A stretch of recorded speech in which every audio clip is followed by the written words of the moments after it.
Hello and welcome to Records Rebuilds.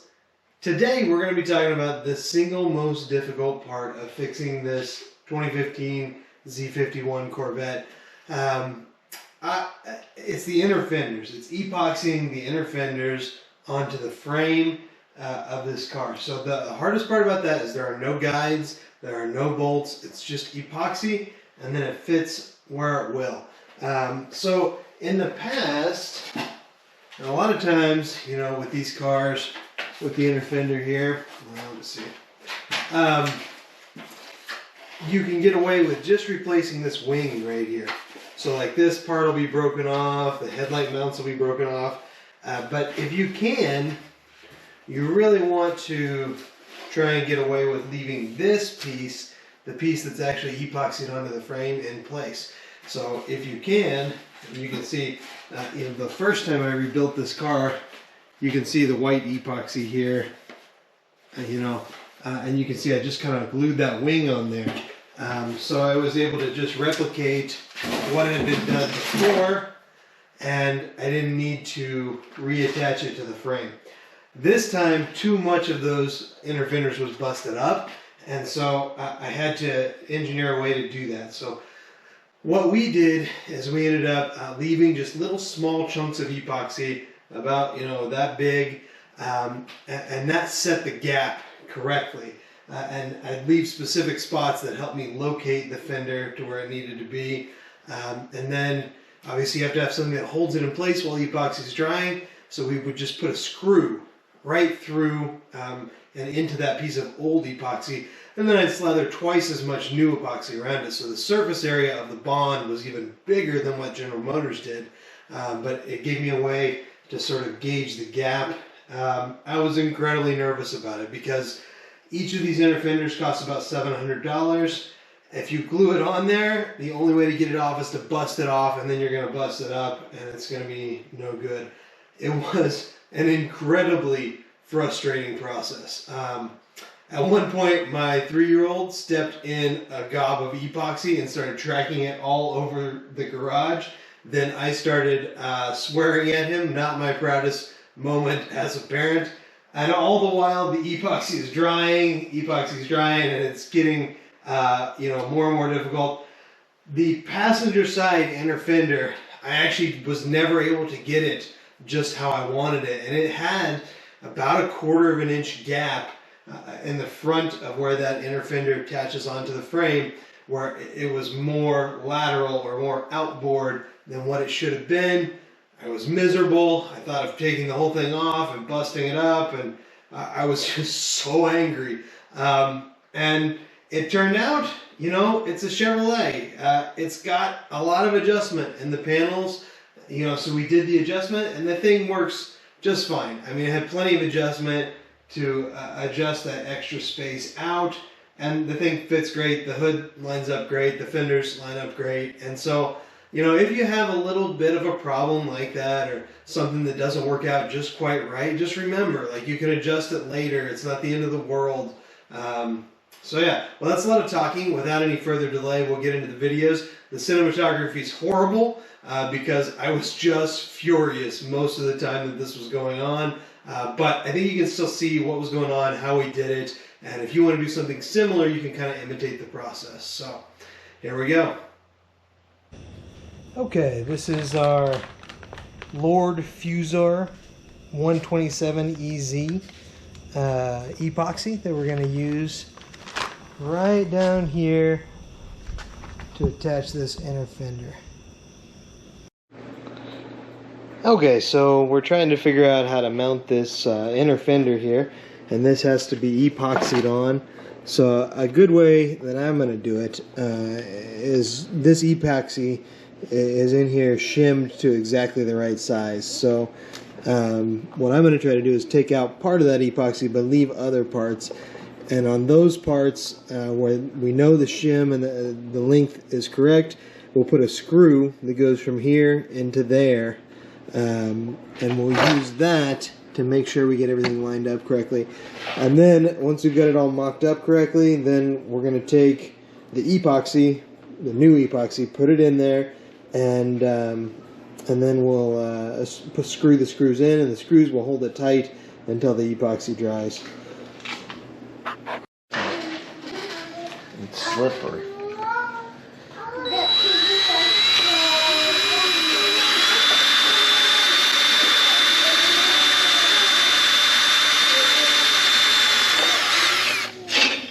You're reasonably sure there's no wires going? Nope, I'm not, but there's no way to know. It's my turn. It's my turn. The battery isn't hooked up, is it? It is not. It's gone for 1 more minute. Yeah. You can let go. It's still where you want it? Yeah.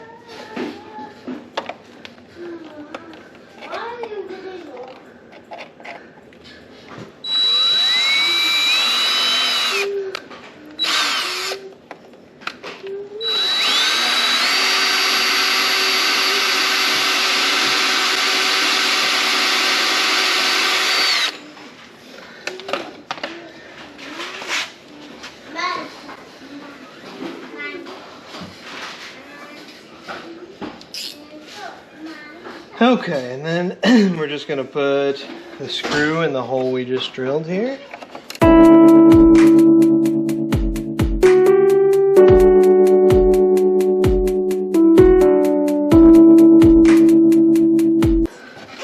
That'll work there.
Okay.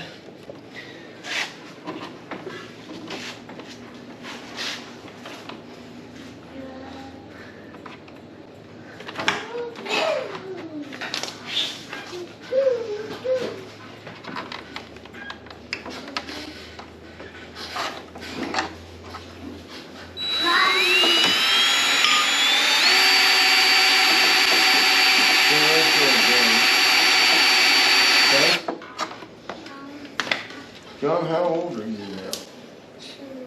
2, that's right. I thought that was right.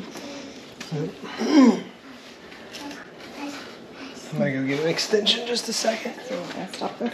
Yeah, you can keep that. Say hi, John. Hi. Hi, Mom. Hi, John. Hi, Mom. I love you. Thank you, Mom.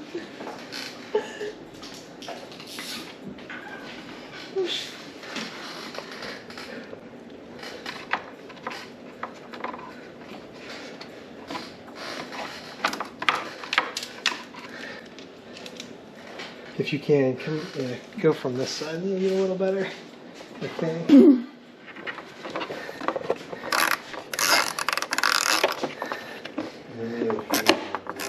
Okay, so we're just continuing to find these bonding strips. Not bonding strips, they're these areas where there's epoxy bonding. And then, because we're just trying to size everything up right now, we're just putting screws in. And then when we get to the point, very good, where it's time to actually put the epoxy in, then we're going to put our epoxy in, and we'll use these same screws to tighten it down and press it on that epoxy.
go. Now we've got both inner fenders attached.